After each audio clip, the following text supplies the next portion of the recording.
Sikia mtoto wa Mungu, niko na kuambia katika maisha yako, usikubali hata siku moja mtu apate kuwa kizuizi katika wokovu wako.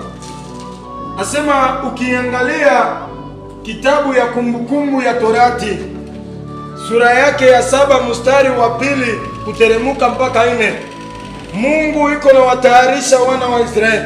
Nasema ili mupate kuingia vizuri na kuishi vizuri katika mji ambao niliwaandalia. Nimewakataza kuoa katika kabila. Alitaja ya kabila 7 ambao aliwakataza wasipate kuoa.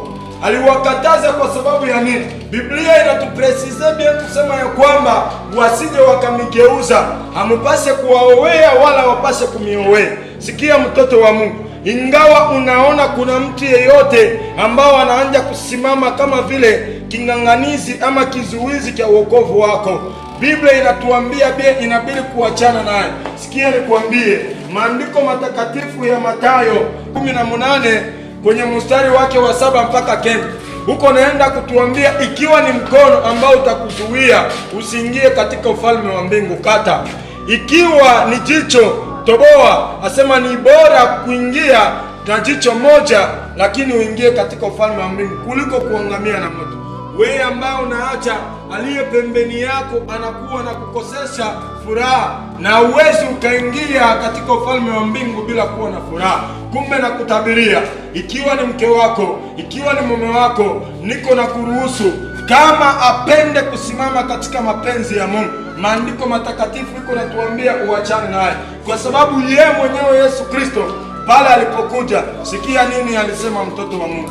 Ukiangalia vile mkile kitabu ya Mathayo sura yake ya 10 mstari wa 34 kuteremuka kule chini, maandiko matakatifu iko natuambia nini?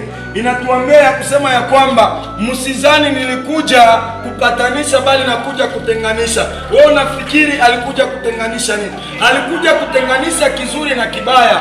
Ikiwa mke wako anashakasikia mahubiri na mahubiri angali tu mpaka mzinifu, Biblia inakuambia achana naye. Ikiwa mke wako alishakasikia mahubiri na mahubiri lakini angali tu akukosesha amani, furaha na heshima nyumbani hana, usivumilie kumshinda Yesu, kwa maana yeye mwenyewe alipokuta watu hekaluni mwa baba yake aliwapiga. Sasa wewe unavumilia kama nani?